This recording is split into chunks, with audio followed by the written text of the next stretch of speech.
Olá, olá, olá, olá, olá, olá. Deixa a coisinha ficar bem arrumada. Acho que agora vai.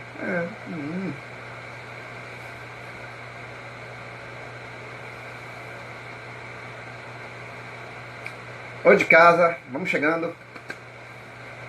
Cada um arruma a sua cadeirinha aí pra sentar. Que hoje tem live. Hoje é dia de live.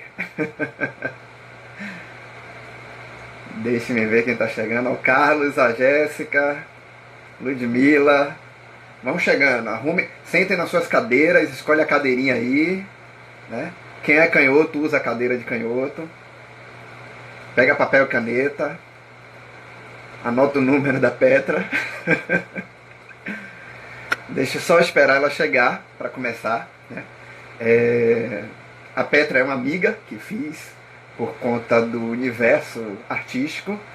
E aí a gente decidiu, tivemos uma conversa tão divertida e decidimos que seria legal uma live sobre ficção, comunicação e política, né? Até porque no final das contas acabamos nos últimos tempos vendo muita narrativa ficcional que ela se vale da ideia de ser uma narrativa política, né? De participar do universo da política, né?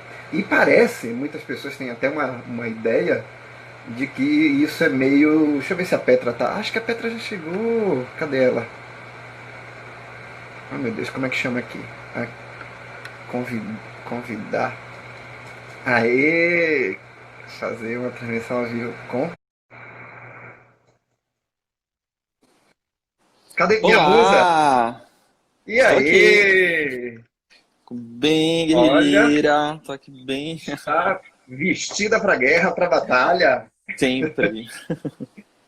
Que bom ter você nesse bate-papo. A gente falou rapidamente, não foi por inbox, e depois pensou, poxa, isso dá uma live divertidíssima, né? E as Sim, sim. pessoas torcem por isso. Foi legal porque eu vi gente que lhe segue, gente que me segue, né? Houve uma troca divertida. Exatamente. Para mim é uma honra estar aqui contigo. Eu te conheço de muito tempo. Acho que a gente se conheceu no Âncora do Marujo, não foi? Num show Foi. nosso. Desde então você passou a Sou acompanhar, fã não só assumido, pessoalmente. sou fã assumido. É minha Ah, musa, sou fã ai, assumido. Vou lá pro âncora, sento na frente, solto beijo. Não vejo solta a hora beijo. dessa pandemia passar. Ajuda na cumbuca, porque você ajuda, a gente tem que expor Ajudo. positivamente as pessoas, ele ajuda na cumbuca, portanto ajuda também. E para mim é uma honra estar aqui conversando com você exatamente nesse outro lugar, né? Hoje é a 45ª live que eu estou fazendo nesse isolamento, e de forma geral, quando eu fui pegar o histórico assim, é muito eu, Petra Peron, pré-candidata, falando nesse lugar de enquanto LGBT nessa narrativa de disputa, né? E é algo que eu tenho que fazer mais 45 vezes, porque não é fácil, as pessoas olham para mim e já tem várias apreensões, né? Vários atravessamentos do ponto de vista de não pertencimento desse espaço. E, para mim, para além de falar desse lugar de LGBT, para mim, a gente tem que falar sobre política, sobre comunicação, sobre esse lugar da ficção, sobre diversos assuntos que nos interessa e fundamental para a gente se articular e estar disputando essa narrativa. E aí, portanto, eu vou começar. Ontem eu fiz na Casa Ninja Bahia, experimentei, funcionou.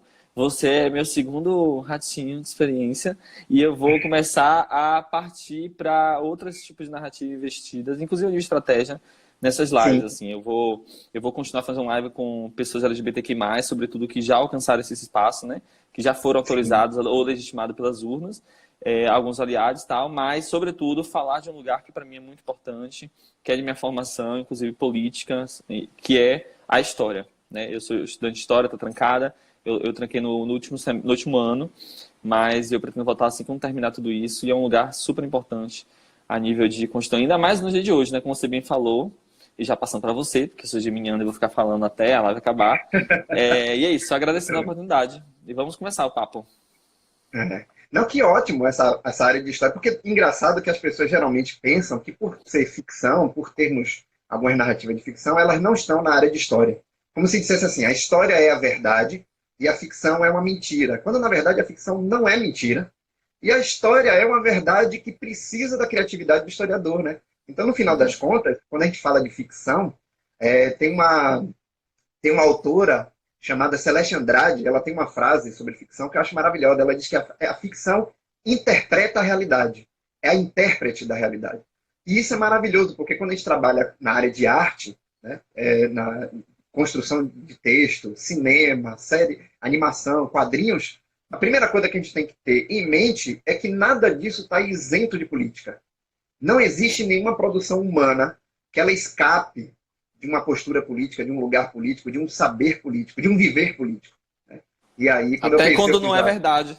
Até quando não é até quando não verdade. é Até verdade. quando não tem a pressão do ponto de vista da realidade. E essa ficção é muito importante porque a gente está num contexto político atual do Brasil que daqui a uns 100 anos os historiadores e estudantes de história vão olhar para o nosso momento de hoje e vão se passar em algumas coisas, porque inclusive a nível de informação o volume é muito alto, né?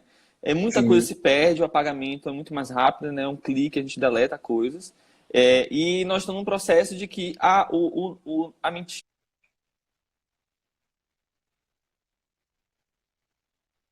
Deu uma travadinha para todo mundo ou só para mim? Ah, Aqui. voltou. Oi, me Tudo ligaram. bem. Não, me ligaram aqui, desculpa. É, Tudo bem. e esse lugar da mentira, falado várias vezes, se torna verdade, né? E aí, não é um lugar de ficção, que é uma narrativa construída e já, né, já convocada enquanto não realidade, mas tem ambiente nesse lugar, né? E, portanto, a gente tem que ficar atento. Quem está falando ou quem está produzindo ficção, independente se está construindo do ponto de vista de um lugar, né, do não verdade autorizado ou já legitimado, ou quando também uma pessoa que está construindo mentira ou não verdade, num contexto exatamente para tornar verdade, tudo isso é importante para discutir. E aí tudo é política, tudo é história e, sobretudo, a comunicação é importante nesse contexto, assim, né? Essa é muita narrativa, é apreensamento, captura de narrativa, é disputa de narrativa. E aí, ao longo da história, a gente tem várias experiências sobre isso. É verdade. E eu acho que a parte mais fundamental desse conceito de narrativa para dentro da história e para dentro da ficção é que na ficção a gente tem total liberdade de reconstruir a narrativa. É algo inerente da própria ficção. A ficção tem essa liberdade. O artista tem a liberdade de reconstruir uma narrativa. No caso da história, não. Como a história é um outro espaço, a gente tem quase que uma obrigatoriedade de que a narrativa esteja condizente com a verdade, independente de conceito de verdade que a gente possa ter filosoficamente. Então, nessa ideia que nós temos, essas reconstruções da história, revisionismos, negacionismo de postura política, as invenções mais variadas de que o nazismo é de esquerda, ou essas coisas mais absurdas, elas passam muito mais próximas da ficção do que da realidade, porque elas são a construção em cima dos fatos, né? Enquanto para nós da ficção. Porém, a própria ficção, ela também é um instrumento narrativo. É através da ficção que a gente vai dizer coisas que a gente concorda, coisas que a gente discorda. A gente vai construir uma ideia de realidade que a gente pode ser utópica, né? O meu desejo de realidade. Poxa, Petra, minha realidade que eu desejo é essa. E aí eu conto uma história ficcional. Ou uma história que eu vou contar o inverso, de dizer, gente, vamos tomar cuidado com esse desmatamento, porque senão uma hora a gente não vai ter água nem para beber aqui na região Nordeste, seja lá o que for. Então, ficção, essa relação é maravilhosa. Não à toa, todos os regimes autoritários perseguiram ficção. Se a gente for lembrar que o regime nazista, em 1933, perseguiu livros literários, Hermann Hesse, Victor Hugo, Oscar Wilde, foram todos perseguidos por nazistas, né? E lembrando que aqui no Brasil, quando a gente teve a ditadura de Vargas, em 1937, Jorge Amado também foi perseguido. Então a ficção ela é tão É significante, potente. né? Sim, sim. E até esses regimes perseguem a ficção, né? Vimos agora o nosso prefeito Crivella, que perseguiu uma história em quadrinho, porque tinha um beijo de dois personagens homoeróticos, homoafetivos, e era um quadrinho bobo, o beijo era tão bonitinho, mas tem que ter essa perseguição. E como não dizer que isso tem política, né? Sim, não. É isso, a ficção, essa narrativa, e um exemplo, né, com relação às histórias em quadrinhos, né, que você tem pesquisado, tem estudado sobre isso, os HQs, né, são comunicações de massa, são histórias, né, paralelas ou que misturam a realidade com ficção, mas em todas as falas, em todas as narrativas, em todas as estéticas ali colocadas, cada roupa, cada elemento colocado em cada super-herói, né, o inimigo a se destruir, tudo envolve contexto histórico. A comunicação de massa, além de ser redundantemente de massas, eles necessariamente, para ser de larga escala e viral, eles têm que ser muito responsivos ao seu tempo, né? Comunicação de massa fala, se a gente olhar para cada contexto histórico da qual essas obras são incluídas, a gente vai olhar um contexto, uma apreensão daquele momento, narrativa daquele momento, né? Se a gente pegar a história de quadrinhos desde lá o início, os HQs no caso, né? Os quadrinhos têm séculos, mas os quadrinhos mais americanos mesmo, que século XX, né? Das décadas de 20, e vai passando, década de 50, 70, 60 dias de hoje, a gente vê muita transformação e muitas narrativas ali. E quando eu entrei em História, logo no segundo semestre, eu acessei uma bolsa do PIBIC, né? E uma das coisas que me aprendi, até porque eu sou muito nerd e tal, eu sempre gostei desse universo, era exatamente que eu via, estava ali me constituindo, né? Me conhecendo setores da esquerda, me filiando à parte dos trabalhadores, e eu via nessas histórias, que eu gosto mais da Marvel, aí você pode falar, e não é Bahia Vitória, mas tem gente que reivindica isso, né? Que é desses lugares, dessas narrativas, dessas falas, né? Se a gente pegar as revistas em quadrinhos da década de 20, 30, a gente vê, né, a figura muito cisgênera, né? Masculina, branca, né? Que tem a ver com o contexto de crise nos Estados Unidos e, evidentemente, do mundo. O Super-Homem, o Batman, são pessoas que chegam, heróis perfeitos, assim, né? São os primeiros, e vários outros reproduzindo elementos dele, assim. E aí, quando a gente vai olhar o contexto histórico daquele momento, é que, na prática, todo mundo estava aprendendo, querendo se envolver. Isso eu falo porque a história quadrinho, historicamente, foi colocada enquanto uma comunicação infantil ou infanto-juvenil, mas, historicamente, sempre, e acho que hoje ainda mais, adultos consomem essa linguagem, né? Esses produtos. E aí, quando a gente vê a década de 50, 30, 40, é muito o contexto, né? Assim, os inimigos sempre são alguém do Oriente, sempre, se você olhar com o Magneto... Não, o Magneto depois. É isso, os inimigos a derrotar sempre são com elementos vermelhos, tem um sotaque parecido com os russos, ou de outras línguas matrizes do Oriente. A personagem sempre homens cis, heterocentrados, né? Quando a mulher aparece, sempre era aquele lugar de ou menos poder, ou tutelada, ou de se libertar, ou a salvar, né? E aí, quando a gente vai subindo a 40, a gente vê muitas guerras, entre guerras, né? Muito colocado nesses lugares, os discursos, narrativas, né? Sobretudo pensando, né? Aí Capitão América começa os elementos, né? O Capitão América é Marvel, mas elementos que envolvem o próprio Shazam, e a gente vai ver os elementos também desses Estados Unidos, heróis americanos saindo do seu continente para ir lá em outro lugar. São heróis internacionais, né? Pararam de salvar bancos, salvar o gatinho que estava ali pendurado na árvore, e foram salvar o mundo, né?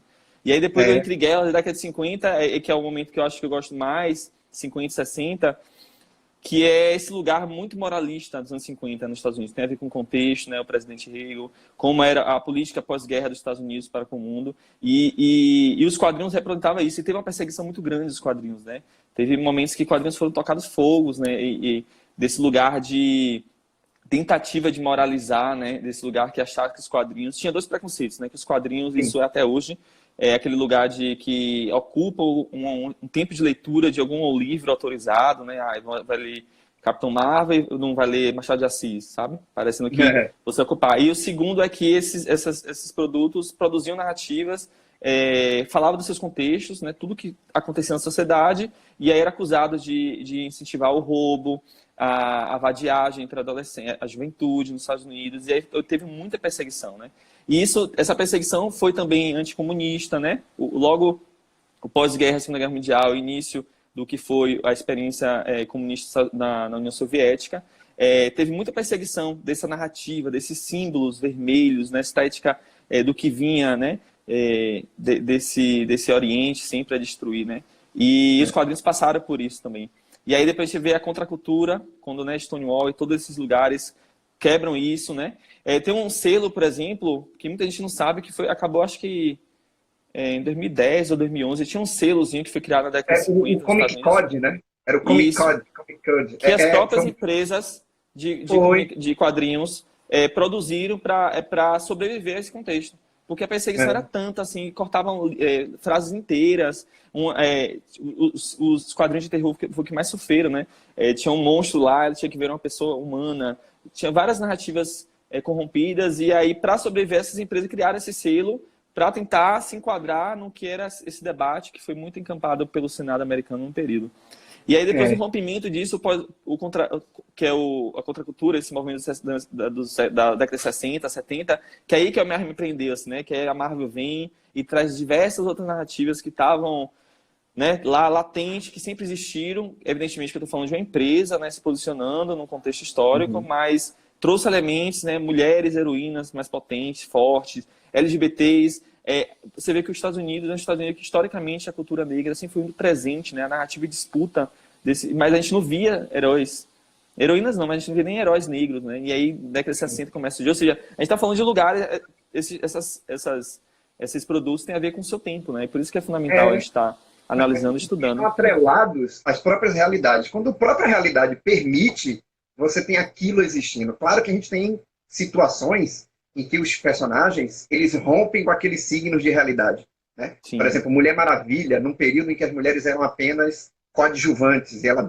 ela surge como protagonista. Né? Você tem os personagens do Black Exploitation que estão surgindo ali no período de 60. Então, cada período ele tem um arcabouço que permite ou não aqueles personagens. E aí, só essa narrativa, Petra, que você fez aí, já mostra que a ficção está atrelada à Sim. política. Não tem como desvencilhar. Se você diz assim, poxa, vamos criar um personagem que ele é um mascarado, se veste de morcego e combate gangster, você está narrando que existe uma situação social, que é o crime organizado, e que deveria haver um desejo do indivíduo de combater esse crime organizado. Quando a gente pensa no Super-Homem, a crise de 1929, aquele desespero da sociedade, o primeiro personagem foi criado em 38, mas em 33 ele tinha sido feito numa versão vilã. O Super-Homem era careca, mau e dominava o mundo com mão de ferro, 1933. E aí a mãe de um dos autores disse para ele, filho, isso está muito parecido com um cara que tem na Alemanha nazista que pensa dessa mesma maneira. E aí os criadores disseram, não, então vamos inverter isso. Como eles eram judeus, eles disseram, vamos colocar uma carga heróica nesse personagem, muito bíblica. E aí o Super-Homem é essa figura que tem traços bíblicos, tem traços de uma bondade judaico-cristã. Né? Então a gente vai estar sempre qualquer narrativa. Qualquer narrativa. Você vai assistir Guerra nas Estrelas, você vai assistir Matrix, você vai assistir qualquer uma delas, elas estão carregadas de pontos confortáveis de política, né? Ou críticas políticas àquela realidade. Por isso que você gosta muito mais da Marvel, né? Porque a Marvel foi a que carregou mais essas bandeiras. Tentou falar mais, né? Assim. E aqui no Brasil, temos quadrinhos também, sempre tivemos. E o que tem a ver com minha infância, minha pré-adolescência, é a Turma da Mônica, né? Olha, E esse lugar também fala, é muito parecido quando a gente vai. Evidentemente que não tem esse contexto internacional muito colocado nas narrativas, mas tem as que importam, né? Das nossas sobriedades, controle dos corpos, né? Porque Cascão é o sujo, é o vadio, né? Porque nunca apareceu um LGBT, narrativa de um LGBT nesse lugar. E olha, mas Petra é criança. Não, gente, todo mundo sabe, né? Não é. A gente tá pedindo que Cebolinha, como era esse debate, né? Cebolinha tem algum tipo de relação com Cascão, mas que esses lugares que não são cis, heteronormativos compulsórios, nunca apareceram nesses lugares, né? E aí, muito depois, apareceu pessoas com deficiência, mas ainda muito tutelado, no lugar de vitimização. Ou seja, até pouco tempo, o grande dono, né, dessa franquia, eles declararam apoio a Bolsonaro. Né? Ou seja, é, o grande criador dessa narrativa histórica que formou, que é isso que está falando, né? Formou, construiu narrativa, pedagogia com várias gerações, inclusive minha, é um cara que na vida lá estava contribuindo financeiramente para a campanha do atual presidente, que é esse projeto. Ou seja, nada está desconecto. Né? é. São Que não é uma empresas. surpresa, né? Porque no período da ditadura militar, que houve perseguições dos governos militares aos autores de quadrinhos, ele Uhum, foi um dos que sofreu menos perseguição, justamente porque ele pegou a cartilha e disse: vem cá, o que é que eu preciso fazer? e Como é que eu foi. vou seguir a cartilha? E não é E foi nada convencido. muito inovador para a nossa realidade, porque se a gente for parar para pensar, Super-Homem, Mulher Maravilha, Capitão América, foram produtos, a gente tem que lembrar sempre que são produtos, né? Que foram usados também para uma apologia, para uma propaganda da participação dos Estados Unidos na Segunda Guerra.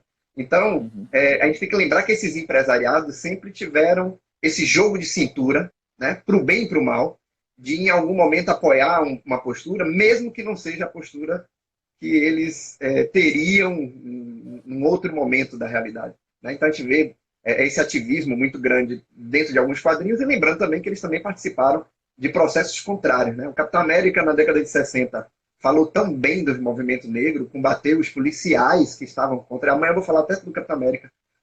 Mas ele nasce em 1941, no meio de uma guerra, e dando um soco na cara do Hitler.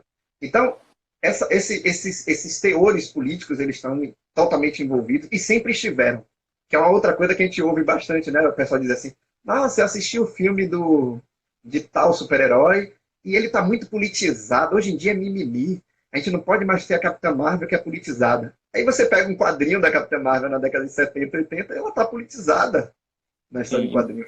Idealizada geralmente para a direita ou para a narrativa do capitalismo, né?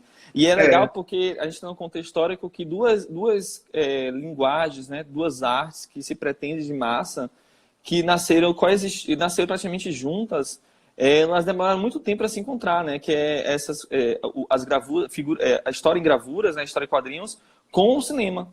Eles nasceram paralelo, né, mas com a narrativa do cinema e desse lugar de elitização, desse lugar do que é arte ou não é, né? Se é produto, se é só entretenimento e não é arte. O cinema andou e foi muito mais legitimado, né? Só depois da década de 60, né, com as universidades europeias legitimando a história do quadrinho, que de lá para cá muita coisa mudou. Mas eles se encontraram, e aí hoje os quadrinhos que, né, estão em crise desde esse período, né, de censura, e depois entre guerras, pós-guerra, depois a Guerra Fria, e depois o advento da internet, da virtualização, né? Que as pessoas, o papel, a crise do petróleo, inclusive, o papel deixou de ser produzido na escala como antigamente e tal, que as marcas, as grandes empresas dos quadrinhos, aí falando mais especialmente da DC, da Marvel, sobretudo, até da Vertigo também, eles se encontraram no cinema. Né? Assim, o recorde de bilheterias, né? Olha o que foi Pantera Negra, por exemplo, né? E que era uma narrativa, foi dos anos 70, 80, na verdade, que era essas lutas sempre existiram, né? Sempre essa narrativa desses lugares, desses símbolos, sempre estiveram no imaginário estadunidense, mas só na década de 80 apareceram e hoje está totalmente atualizada. Você vê que, né, foi recorde de bilheteria porque talvez tenha os personagens da Marvel que estão mais na frente no cinema do que do DC.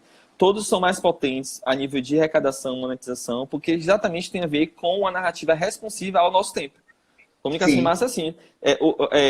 Jamais o Pantera Negra teria tanta força se a gente não tivesse Beyoncé nos Estados Unidos, se tivesse vários raps, se não tivesse Ludmilla aqui, se essa narrativa de pessoas empoderadas, movimentos negros e negras organizados por todo mundo, não tivesse colocada. Aí, evidentemente, como eles são empresas, eles vão analisar isso, vão se reposicionar e vão colocar.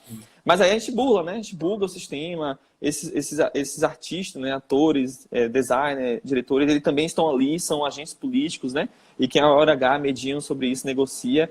E aí o Pantera Negra, que foi um grande recorde, né? Acho que só foi batido pelo Reencontro dos Vingadores, né? Acho que os Vingadores, o último. Né? O Ultimato que teve. Isso. Acho que esse bateu o recorde. Mas a gente até entende porque o último filme juntou, enfrentou várias curvas, né? Vários arcos e juntou em um só para iniciar Mas outro. isolado, acho que ele foi o que teve mais desempenho, bom desempenho mesmo. Isolado foi ele. Com atores e atrizes incríveis. É um filme que destoa da produção cinematográfica hollywoodiana, que 90% dos atores e atrizes que estão lá são negras. Precisa ter um filme específico para falar na ficção de uma nação, né, que não existe, que é no imaginário. A África existe. Vários países igual Wakanda. Salvador é uma cidade mais negra fora do continente africano. Aqui tem mais de 3 milhões de habitantes e mais de 2 milhões, não, mais de 1 milhão e 800 são pessoas negras, se autodeclaram negras de parda. Ou seja, não é ficção do ponto de vista dessa narrativa de vários lugares. Países negros existem, né? E precisou os Estados Unidos forjar um Wakanda, que é um lugar avançado tecnológico, que um dia está lá isolado, que eles têm um isolamento, né, tão potente que é isolado, estão lá, assim, eles vivem meio que ainda tribal, na via estética. Perceba que tem esse lugar de colocar, reposicionar, mas ainda controlando a narrativa, né? Assimilando a narrativa. No final das contas... Temos essa coisa que aparece, que é eu não tô vendo nos comentários. Tá todo mundo só assistindo? Tem gente comentando? Eu também não tô... não tem, ó. Meu Deus, agora que eu vi que tem um monte de comentário. Travou aqui em 23. A última pessoa que entrou foi a Ludan Tunes. E nunca mais ouvi ninguém Ô, falando. gente, se a Sério, gente não leu travou. vocês, não foi culpa nossa. Deu uma paradinha aqui. Ficou parado num lugar só, eu pensei que não tinha. Mas, voltando ao que a gente estava falando, é muito curioso porque, assim, Pantera Negra é um filme político. Né? É um filme que fala de política. Por mais que ele não tenha uma bandeira, uma pauta ali que ele está tratando diretamente política, os discursos que estão ali inseridos, tanto no personagem principal, no protagonista, quanto no vilão, né, são discursos que são políticos, né, estão inseridos nesse questionamento. Como você mesma falou, não haveria o filme do Pantera Negra sem os movimentos de negros na realidade. Não haveria, inclusive, o próprio Pantera Negra super-herói sem o movimento dos Panteras Negras, lá em Uhum. 1966. Né? E não haveria o Pantera Negra se não tivesse esse universo de entretenimento de Beyoncé, de Rihanna e outros artistas negras e negros, que inclusive são frutos do período da década de 60 da Black Exploitation. Então, essa corrente de lutas, e aí é muito legal isso, porque isso é muito a sua a sua campanha, né? Porque é uma das coisas que eu digo para todo mundo, olha, eu não gosto da Petra só porque ela é linda, carismática, original, audaciosa e talentosa. Eu gosto da Petra porque ela me trouxe uma proposta que eu achei que foi uma das mais interessantes, que é a ideia de bancada de todas as lutas. E a Uhum. gente precisa hoje em dia que todas as nossas lutas, dentro desses prismas todos de opressão, elas estejam em sintonia. Precisamos sintonizar todas as nossas lutas. Como se fôssemos vingadores, né? E que cada um desses membros dos Vingadores se unisse para enfrentar um mal comum, né? E esse É um mal bom comum, meme, vou até anotar, porque tava muito em né? Power Ranger, os Cinco né? Carinhosos, eu vou anotar, os Pois é. Vingadores. A gente tem que juntar essas diferenças, né, contra aquilo que nos causa desigualdade. Não é o que nos causa diferença. Nós somos diferentes. Homens, mulheres, trans, negros, índios, somos diferentes. Mas essa diferença ela não pode, não deve nunca justificar nossa desigualdade. E aí toda vez que a gente pega ficção científica que tem alienígena, Star Trek, Guerra nas Estrelas, Black Mirror e por aí vai, uma das coisas mais fascinantes que a gente vê é essa diversidade racial, né? Diversidade de criaturas que a ficção nos oferece e ninguém se queixa. O cara assiste ali uma cena de Guerra Um nas Estrelas e fala, alienígena que é super inteligente, que tá lá anos-luz de produção, mas não pode ter uma travesti comandando é, uma nave espacial, entendeu? é Tipo muito assim, curioso, a né? gente apreende a ficção de uma coisa que a gente nunca ouviu falar, que a gente nem acredita, mas acredita porque é autorizado, porque é ficção, mas esse lugar de atrizes e atores, aí focando muito nesse lugar, né? Porque aí de onde eu vim mesmo. Quantas travestis vocês assistiram nesses filmes, quantas heroínas trans tiveram esse lugar? Não tô falando, nem tô reivindicando esse lugar de herói, né? Tô falando, pensando no produto mesmo, né? Enquanto HQ, Sim, narrativa de uma história de super-heróis, assim, quantas pessoas trans temos, né? Na vida real tivemos várias lutadoras, heroínas não, né? Porque é esse lugar eu acho que não gosto de ir para esse lugar. Mas é muito importante isso, assim. Star Trek, inclusive, comparado com Star Wars, assim, tem várias narrativas, né? Muito mais é, até os próprios criadores, né? Eu acho que é isso. A gente, quando está falando de uma arte, né? Que é empresa, que é entretenimento, são feitos por pessoas, né? E onde essas pessoas estavam quando estavam produzindo esse conteúdo? Né? Essa é uma pergunta importante para se fazer, né? Onde é que estava o Walt Disney quando ele estava produzindo tudo aquilo? Que é uma das grandes... A gente fala aqui de super-herói e tal, mas Tio Pautinhas, Mickey Mouse, a Minnie, Pluto, Pica-Pau, todas essas são narrativas de empresas tão várias gigantescas que elas chegaram a comprar umas às outras. A é a Marvel mais bem hoje pertence. sucedida. A Disney é a mais bem sucedida. E eles começaram basicamente com tirinhas em jornais, depois em histórias em gravuras, né, história em quadrinhos, depois foram alcançando os produtos, desenhos, tá? E hoje tem sabonete, tem filme, tem tudo, assim. É, e esse lugar onde é que essas pessoas estavam, né, produzindo esse conteúdo, onde essas empresas estavam, né? Isso é importante pra gente ver que no final das contas, tudo que é feito pela pessoa humana, tudo que é feito a nível de produção de conteúdo, de sistema, de narrativa, história, é a nível de reflexão, né? E aí acho que é fundamental, inclusive para a gente se posicionar, né? Se colocar. Eu estava vendo, tem um livro, Como Ler Pato Donald. Eu tenho esse livro, está na casa dos meus pais. Para Como ler ler o Pato Pato Donald. Donald, do Ariel Dorfman, Isso, pronto. né? Tanto tempo que eu não leio, vou até pegar para ler. E é um livro que aponta exatamente, é bem panfletário, assim, né? Pensando enquanto Hum. academia, Muita gente critica, né? Mas assim, é isso também, tem posicionamento, né? E esses autores vai narrando exatamente isso, assim, né?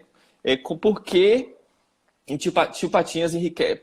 Você vê como a produção material, né? Do nada eles tiram uma coisa e aquilo ali é materializado. Né? Tipo, eu quero dormir, do nada eles tiram a cama, deita e dorme. Isso a gente vê, Sim. é lúdico, mas assim, tem um processo, né? É um produto, né? Pessoas trabalharam para aquela cama estar ali. E porque surgiu do nada, sabe? A gente não vê trabalhador, trabalhadora lá. A gente vê o capital fácil, parece que tudo é rápido, tudo é acessível. Se a gente pagar, a gente consome. Isso em todas as narrativas, isso não é só o Pato Donald, não. Que tem, Sim, sim. tipo, né? Mas todas as narrativas é assim, eu vou ali comprar o bem-estar social, o consumismo. É muito colocado no desenho da Disney. Parece que a maioria dos problemas que envolvem todas as narrativas em cada episódio é exatamente eu vou ali resolver. E geralmente envolve dinheiro. Ou assaltar um banco, ou alguém está assaltando o banco e alguém dá uma perna. É muito essa narrativa desse capitalismo selvagem, né, imperialista Tem um norte-americano. E episódio que isso eu acho maravilhoso do Pato Donald, que o Pato Donald vai trabalhar no hotel e aí toda hora ele recebe a mensagem lá do chefe dele de que o cliente sempre tem razão e o cliente está fazendo um inferno na vida dele. Acho que todo mundo já viu esse episódiozinho, que é um garoto infernizando a vida do Pato Donald e ele está seguindo a máxima ali de o cliente sempre tem razão. Essa ficção, que aparentemente é boba, a gente vai dar risada, ela fala, por exemplo, na nossa realidade de hoje em dia, em que nós temos trabalhos que vão ser esvaziados, esgotados, como entregador do Uber, ou o Uber, como entregador do iFood, por aí vai, que esses profissionais, eles têm a carga de trabalhador esvaziada.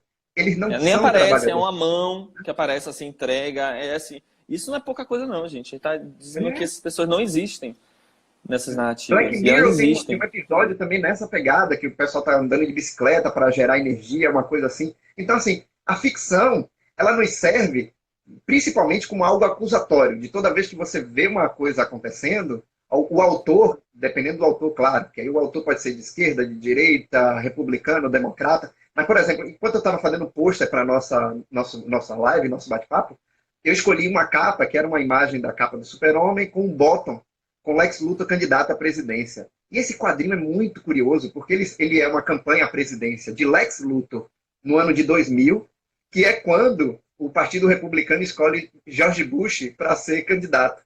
Então, Uhum. quando o Partido Republicano escolhe George Bush, a editora escolheu Lex Luthor. E eles E uma concorreram, narrativa de entre aspas, consenso, é isso, exatamente. né? Eles concorreram juntos para participar da eleição. E quando Bush ganha, o Lex Luthor assume a presidência nos quadrinhos. Quer dizer, não existe um Bush no quadrinho. Quem ocupa esse lugar representativo, simbólico, é o próprio Lex Luthor. Né? E esse Lex Luthor, décadas antes, o personagem da década de 40, como você falou mais cedo, né? A vilania era muito simples. Ele era um cientista louco que queria derrotar o Super-Homem. Isso era a construção do Lex Luthor na década de 40. Quando ele chega na década de 80, os autores disseram: olha, ninguém acredita mais no cientista louco como o vilão. O vilão na década de 80 é um empresário ganancioso, corrupto, que se envolve com política. Então o que é que eles fizeram? O Lex Luthor, dos quadrinhos dos anos 80, é baseado em um empresário da época, que herdou a empresa do pai na década de 70, e na década de 80 ele virou um grande empresário, chamado Trump, Donald Trump. Então, o próprio criador, o cara que alterou o Lex Luthor, ele foi aqui. Pronto, voltou. O próprio autor, John Byrne, ele disse assim: olha, eu me baseei num cara chamado Trump, Donald Trump, que é um cara ganancioso, inescrupuloso, ele é contra a natureza, ele é contra todo mundo, né? E ele é um grande símbolo de sucesso do capital.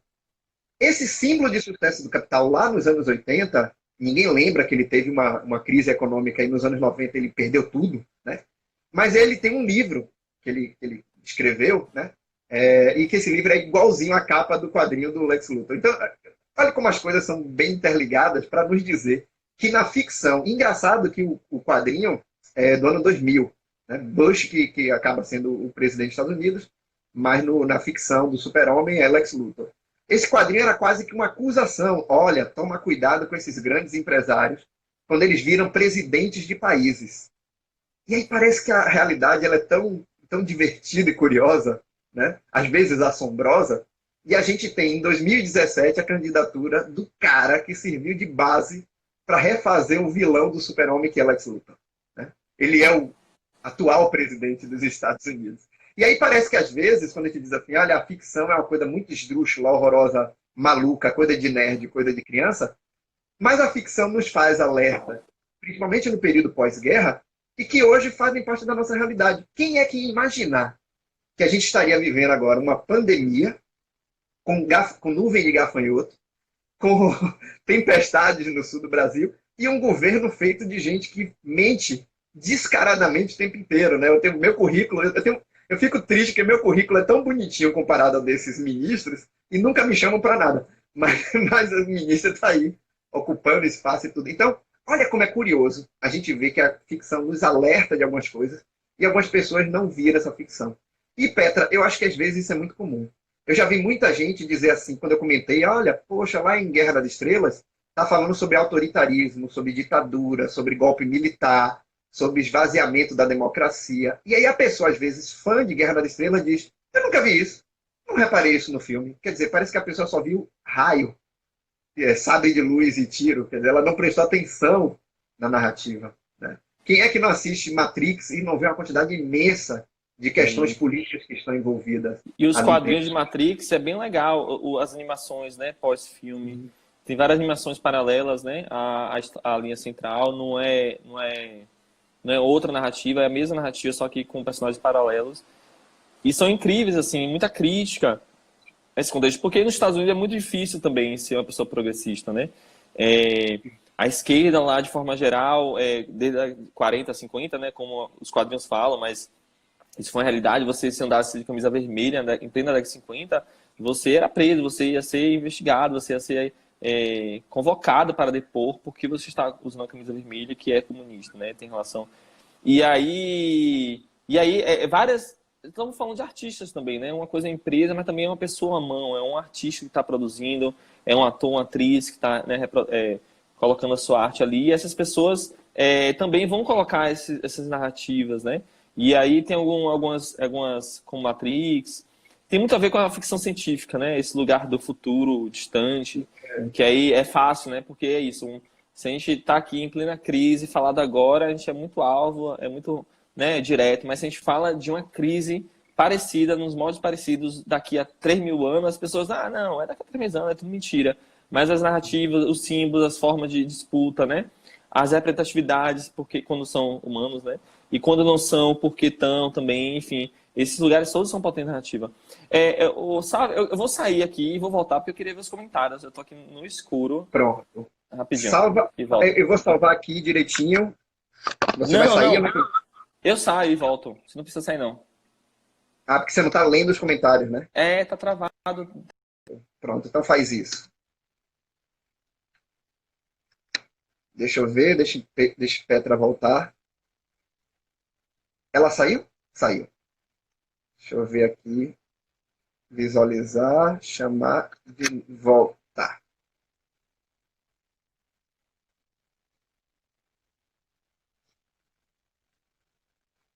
A net, na verdade, muita gente tem se queixado. Olá, pronto. Eita, Tô. Agora já vi, uma pessoa já comentou. A gente está conversando, tem muita coisa e não ver os comentários é complicado. Gente, a internet hoje está meio doidona. Na verdade, não é só para mim, não. Muita gente comentou isso, de que a internet esses dias está meio complicada. Acho que é o excesso de live.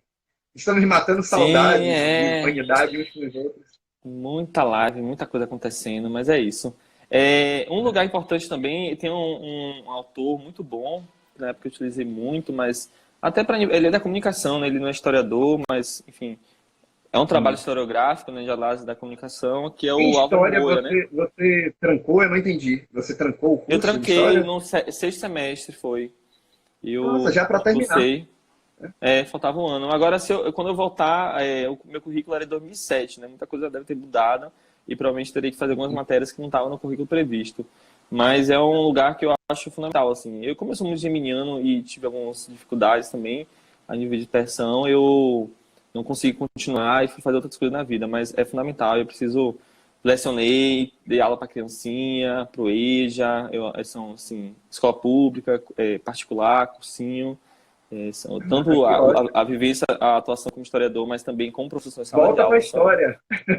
Sim, não, eu estou fazendo história, gata. Parece redundante todo ouvir, mas uma drag queen pré-candidata, né? E que se quiçá se eleger, minha filha fez história. Eu vou escrever um livro. Vai se eleger sim. Oxe, gente, eu tô Fala agora torcendo. desse. Fala do teu livro. Ah, A sim. Eu Mulher tenho um Maravilha para livro, né, que foi a minha Presidenta. dissertação de mestrado. Eu trabalhei com a Mulher Maravilha, trabalhei com ficção também, ficção e política. No caso de política de gênero, política de sexo, de mulheres, né? Eu trabalhei com Mulher Maravilha e o movimento feminista. A Mulher Maravilha é um personagem de 1941, mas nós temos, na verdade, um histórico de movimentação das mulheres, da luta das mulheres pela liberdade, pela libertação, desde o período da Idade Média, né? Não é uma história recente. Então, a Mulher Maravilha ela é fruto de uma movimentação de mulheres nos Estados Unidos, principalmente na década de 20 e 30. E aí, meu trabalho acadêmico, minha dissertação de mestrado, foi justamente pensar. Tinha uma pergunta, e é sempre bom de partir de uma pergunta, né? Mulher Maravilha é feminista? É engraçado porque essa pergunta, Mulher Maravilha feminista, ela não teria nenhuma lógica muito coesa, presa, se ela não tivesse a ideia por trás dela do quanto é significativo a resposta ser sim ou não. Né? Quando alguém diz que uma personagem que é usada como símbolo de um movimento, ela pode ou não ser feminista, o que essa pessoa está querendo dizer é a importância que esse movimento tem, inclusive dentro da ficção. Né? Como é que esse movimento muda a realidade ficcional? Então eu pensei, pô, a Mulher Maravilha é feminista, vamos pensar o que é feminismo, o que é essa história do movimento das mulheres e que relação ela tem com as histórias em quadrinhos. Então eu fiz a dissertação pensando nisso, a relação da Mulher Maravilha com o movimento feminista, né? Com os movimentos feministas, porque foram mais de um. A Mulher Maravilha é fruto de um movimento da década de 20, né? Das sufragistas dos Estados Unidos. Ela depois, dos criadores dela, foi um trisal que criou a Mulher Maravilha, né? O Dr. William e duas esposas, Elizabeth, que foi a esposa original, e a Oliver Byrne. Essas duas esposas tiveram um protagonismo muito grande na criação da personagem. Então ela é fruto muito mais de mulheres do que do homem oficial que a criou. E aí a personagem é um produto da indústria. Vai passar a década de 50 mais fechada, oprimida. A década de 70 com o movimento das mulheres, as mulheres vão reivindicar a personagem de volta. Né? Vários movimentos feministas vão usar a Mulher Maravilha e vão questionar a própria editora, a DC, da Mulher Maravilha não ser mais feminista. Engraçado, né? Questionar uma editora de uma personagem fictícia não ser mais o que essas mulheres que eram leitoras, crianças leitoras na década de Uhum. 40. E aí eu vou até o período da eleição do Trump, porque minha dissertação eu encerrei em 2017. Né? Então, eu vou até a eleição do Trump. É curioso porque o nome do livro é Mulher Maravilha para Presidente. E em 2018 teve a eleição aqui, né, no Brasil. E a gente sabe quem foi que ganhou essa eleição em 2018. E aí, quando eu coloquei o livro Mulher Maravilha para Presidente, teve a editora que negou lançar o livro porque achava que o livro era uma afronta ao atual governo, né, ao candidato. Né? E é claro que era. Mas o mais divertido foi que só a editora Devires, com o Gimaro lá, que apostou na ideia, disse, caramba, que ideia legal, tá, não sei o que, traz, vamos arrumar direitinho e publicar. Né? E acabou sendo a casa que mais bem recebeu o trabalho, né, da Mulher Maravilha. Que é um trabalho que eu digo para todo mundo, apesar de ser sobre uma personagem fictícia, é um trabalho sobre política, política de gênero, política ideológica do movimento das mulheres, feminismos, né? Mitologia, porque a gente está falando também de uma ficcionalização dessa política. Né? Quando você tem uma personagem com uma postura, numa série de TV dizendo alguma coisa, a gente está falando de política. Né? Quando a gente vê série do Luke Cage, quando a gente vê o filme da Mulher Maravilha que vai sair agora em 1984, quando a gente vê o Pantera Negra, a gente está falando, na verdade, de um monte de ficção que ela tem como suporte, seiva, uma espécie de sangue próprio, a política. Né? Não tem como não trabalhar a política com qualquer desses personagens. Não tem como isentar a política deles. Quando a gente fala de novela, a gente está falando de política. Né? Então não Sim. tem como escapar. E aí a Mulher Maravilha é meu xodozinho. um dia, um dia, um dia eu quero ver um espetáculo só de Mulher Maravilha, viu? Nas drags. Eu acho que ia ser um tema muito bom para se Ah, vestir. se antes eu fizer um tipo cosplay, eu vou fazer uma Shun de Andrômeda, Vou para Olha, algo mais oriente, assim. Eu gosto muito do super-herói do universo, sobretudo Marvel, mas sim. é a nível de performatividade, né? Tô falando mais assim, para mim é mais complicado, assim. Mas tem muita gente que fez, acho que Mulher Maravilha é muito feito, né? Quem fez foi Scarlett Sangala aí alguma vez, acho que foi Sim. no alguma parada LGBT dessa, recentemente, né? Foi, Com o advento do. acho que foi uma competição, teve um concurso, alguma coisa assim. Já tem uns 3 anos, não me lembro. Mas teve alguma Não me coisinha assim recordo. que eu vi, uma delas estava de Mulher Maravilha, maravilhosa, estava de Mulher Maravilha. Sim. Eu sou suspeito, né? Porque eu sou fã, então já, já fica complicado. Você Mas disse que você, era minha fã, agora tá dizendo que é fã de Mulher Maravilha, você tem que se decidir. o fã ficcional da Mulher Maravilha, você é minha Ah, ídola, tá. Realidade, né? né? Na Tá, realidade. ok, Pronto. Está salva ok. agora? Só estamos, por agora, isoladas socialmente, mas logo em seguida, mudando de assunto. As pessoas fizeram alguma pergunta? Acho que tá chegando no final, né? Eu também não vi. Eu É. vi vários coraçõezinhos, isso é um bom sinal. Se estão jogando coraçõezinhos é porque está tudo indo muito bem, né? E muita gente aplaudindo, muita gente fazendo, Ah, botando eu ia falar, risinho. tem um autor muito bom, que é o Álvaro Aí, Moya. Ele é da USP, né, de São Paulo, da Escola de sim, Comunicação e Arte, e ele fala, ele tem um livro muito legal, assim, muito início, assim, para quem quiser dar lida sobre isso, que é a História dos Quadrinhos, que é muito isso. bacana. Ele faz uma narrativa desde a Europa, oitocentista, aí vem, atravessa o Atlântico, vem para o Brasil, fala desses lugares todos, passa pelos HQs americanos, e é uma narrativa, ele fala desse lugar muito, assim, né? De forma geral, é uma linguagem artística que foi muito menosprezado pelo público-alvo que ele se pretendia alcançar inicialmente, né? Quando teve um boom da indústria. Sim. Primeiramente, eram gravuras de jornais, portanto, era algo menor, pequeno, e quando eles tiveram um bom nível de indústria, o público-alvo era infanto-juvenil e, portanto, é algo sempre menosprezado do ponto de vista, né, de importância, se acha não, mas que sempre essa linguagem artística popular de massas, né, popular do ponto de vista de massas mesmo, né, de pessoas Sim, é. populares Porque a utilizando, gente sabe que hoje em consumindo, dia, principalmente porque hoje em dia, o preço de uma peça dessa de quadrinhos. O quadrinho sim. ganhou também uma Não, mas glamorização, né? os quadrinhos viraram desenho também. Por mais que não seja o papel ali que a pessoa lê, essas narrativas, esse mesmo desenho, essas estéticas foram para os desenhos. E no Brasil tem essa cultura, né, acho que mudou um pouco hoje, mas naquele determinado horário pela manhã, de várias décadas seguidas, as pessoas assistiram X-Men, por Sim. exemplo, né, assistiram É. animes, né, que aí não é, mas também são histórias em quadrinhos orientais, né? O Júnior E Paulo está fazendo a pergunta aí. As ficções distópicas ainda têm espaço no Brasil, no mundo de hoje em dia? Olha, Júnior, acho que é o que sobretudo mais agora, tem, né? viu? É, Sobretudo agora, a gente está numa tratar de distopia total da distopia, existência. E eu terminei a gente de já está assistir The vivendo a Walking Dead distopia. para entender o que estava acontecendo, porque alguma coisa eu perdi. A gente, para piorar no Brasil, a gente não só está enfrentando uma crise, como a gente está enfrentando um desgoverno que já teve mais de 10 trocas de ministérios, 48 dias seguidas, sem o ministro da Saúde, e todos esses maluquices, não, desculpa, não é a palavra que a gente muito, mas essas distopias, né, uma gestão totalmente desconectada com a possibilidade de um Estado de Direito real, né, de segurar vidas, né, salvar vidas nesse contexto. E se a gente consegue entender que na nossa realidade a gente está vivendo uma distopia, que é isso, né? Não, a utopia é algo que a gente vai lutando, a gente vai andando e a utopia se distancia cada vez mais. A distopia ela é ao contrário, né? A gente olha, vai É, andando e vai achando que a gente está recuando, né? E se a gente acredita que isso está acontecendo, imagine na ficção, sabe? E a distopia na ficção sempre são lugares muito também de porto seguro, assim, para, sobretudo, essas narrativas, esses lugares de pessoas que têm atravessamento de algum tipo de violência e de alguma forma querem enxergar uma narrativa, né? É consumo rápido, não é uma obra literária, não é uma Machado de Assis, né? Que até tem sim. linguagens que não, as pessoas precisam passar por um certo letramento, enfim, comunicação de massa. A pessoa vai ler, as pessoas nem precisam ler o balão, mas entende a história, as figuras, as gravuras se movendo. Portanto, claro que sim, claro.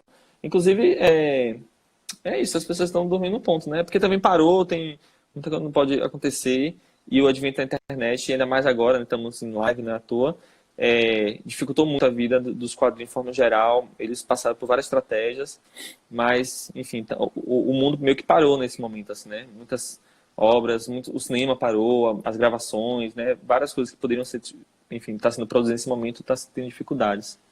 É. Em terras brasileiras, qual seria o nosso correspondente ao mangá?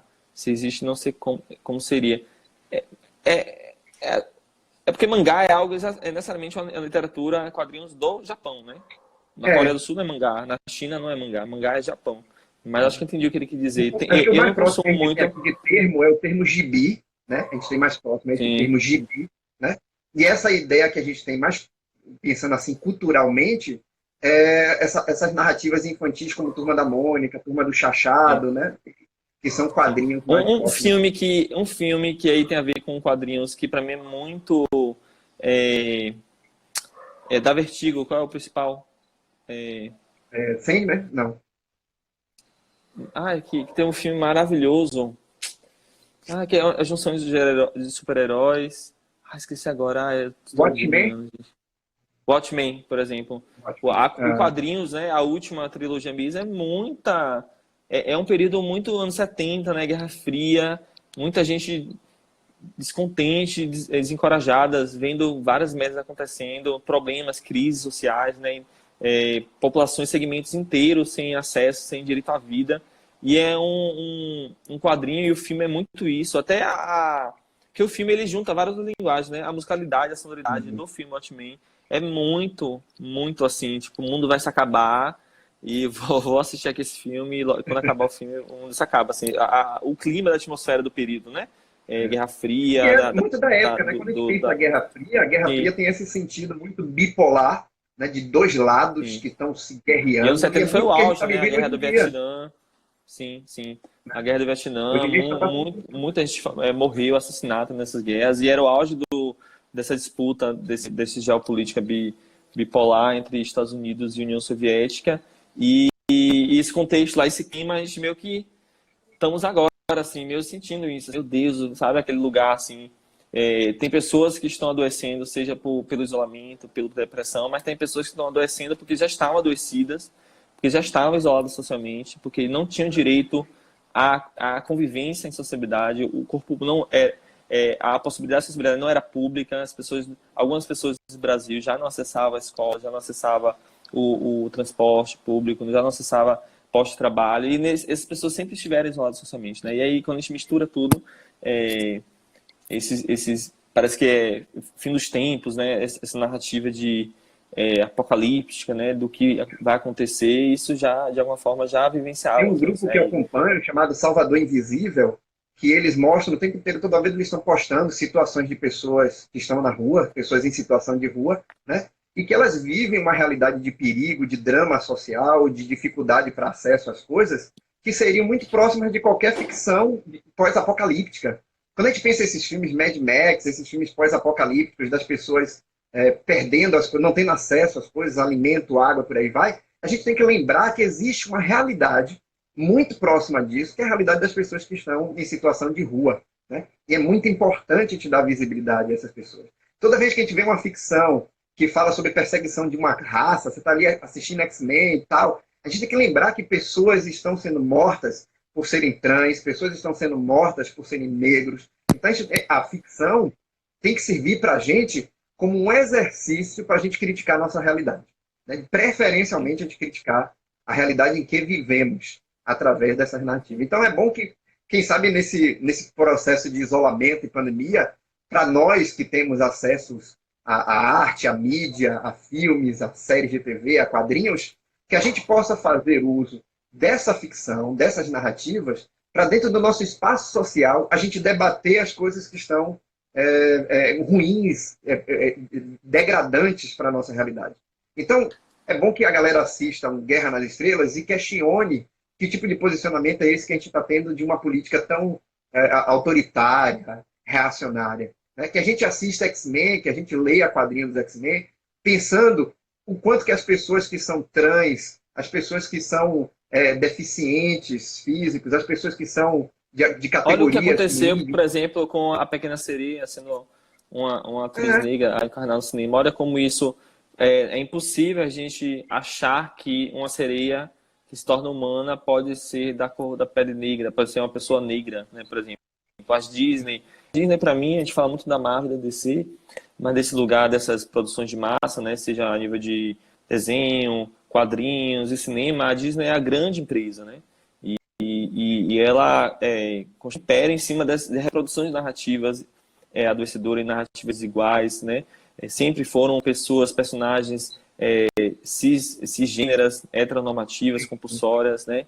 A mulher, o papel dessa narrativa, o papel que é colocado a nível de construção social das mulheres, é exatamente desse lugar frágil, fragilizado, a se salvar. A dúvida sempre está em Pocahontas, sempre está em qualquer princesa, esse lugar de não ter muita centralidade, né?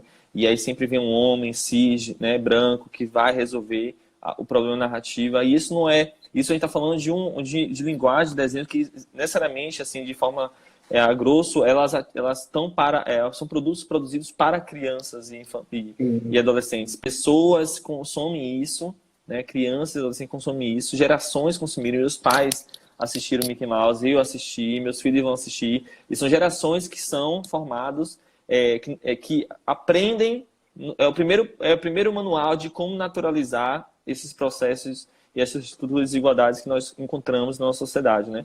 E fora o grande panfletarismo do grande, que é o sistema capitalista, e portanto, sobretudo, não é, eu acho que competir ou disputar essas narrativas por dentro, não historicamente está provado que não foi muito feito, mas acho que é por fora. A gente construir nossas narrativas, nossas memórias, trabalhar com as ficções, nossas ficções que vão para outros lugares, que falem do que a gente acha importante falar, que critiquem essa sociedade que nós estamos vivenciando, né? E sobretudo, a gente construa narrativas, pedagogias, construções sociais para a gente, de alguma forma, sair, né? Enfim, construir outra sociedade possível. Acho que a ficção, a comunicação são lugares, como a política também, são lugares muito terceirizados, né, para nós brasileiros. Nós, Brasil, de forma geral, a gente sempre terceirizou esse lugar, né? A gente, o senso comum brasileiro não acha, a N Pesquisa não acha que é fundamental ter regulamentação da mídia, por exemplo, né? Não, a empresa e autoriza, tem um lugar de autorização. Se a Globo falar que vai acontecer isso, tem uma autorização, isso vai acontecer. Né? A política também, a não participação da política, porque, não, eu vou lá votar na pessoa e esqueço quem é, ou então nem vai, né? As urnas de 2018 mostrou que o número de votos de pessoas brancas, nulas e ausentes nas urnas é maior do que o voto de quem ganhou, que é Jair Bolsonaro. Ou seja, no final das contas, são lugares de dimensões fundamentais da nossa sociedade que as pessoas não ocupam, terceirizam, mas não existe vácuo nesse espaço. Se a gente não tá, alguém vai estar e vai estar fazendo por eles e não por nós. Portanto, até finalizar essa discussão, que o tempo já tá chegando no final, acho que já apareceu para você, os 2 minutinhos. Eu acho que é fundamental consumir esses produtos a nível de entretenimento, né? São memórias afetivas que vêm da nossa infância, né? Essa musiquinha, sabe, de X-Men, assim, isso me vem na cabeça, eu brigando com minha mãe que eu não queria almoçar para ir pro colégio. Eu lembro de várias coisas, que era o último desenho, né, da manhã. Mas nós somos adultos, somos pessoas responsáveis, nos pretendemos mudar a sociedade que está ao nosso redor, e, portanto, a gente tem que ter lupas, ver com mais nitidez esses discursos, essas narrativas, essas disputas narrativas, essas éticas que estão colocadas aí, sobretudo as que não estão, né? Apagamento e silenciamento do que não está ali é muito mais importante. A gente olhar para a coisa assim e pensar o que está faltando aqui, o que está faltando nesse filme X, qual é o lírico dessa produção. E aí, eu falando enquanto artista drag queen, para mim é o que sempre venham colocando, assim, é fundamental a gente utilizar a arte a nosso favor, a utilizar de criticidade e não a nível somente de entretenimento consumido. E esse contexto de isolamento tem muito isso, né? As pessoas estão convocando a gente, né, em nossas diversas linguagens para sobreviver de forma a contexto, mas é fundamental o poder da arte, de construção de narrativa e da cultura enquanto vivência e sociabilidade são fundamentais nesse contexto, outrora e no que está por vir. Então, eu ia falar, mas eu podia ser pega na live pelo STE, mas enfim. E é isso, obrigada pela... Ô, Petra, eu que agradeço também, adorei esse bate-papo. Foi o nosso primeiro bate-papo, mas eu acho que pode vir mais. Se o povo aí fizer votinhos, vamos fazer aquela coisa bem de youtubers, né? Se o povo votar, se o povo escolher, a gente volta com outras conversas. Tá, eu lembro de Tempestade, uma drag maravilhosa. Ela é uma drag queen, né? Pra dar certo. Gente, brigadão estarem aqui também. Petra, muito bom falar com você. Na verdade, acho que a gente tem bagagem para pegar cada uma dessas narrativas ficcionais e trabalhar separadamente até, né? Quem sabe a gente faz Tempestade isso. é um ótimo personagem. Dá uma live inteira pra falar dela. É, pois é. O tempo está acabando, gente. Brigadão. Petra, beijo.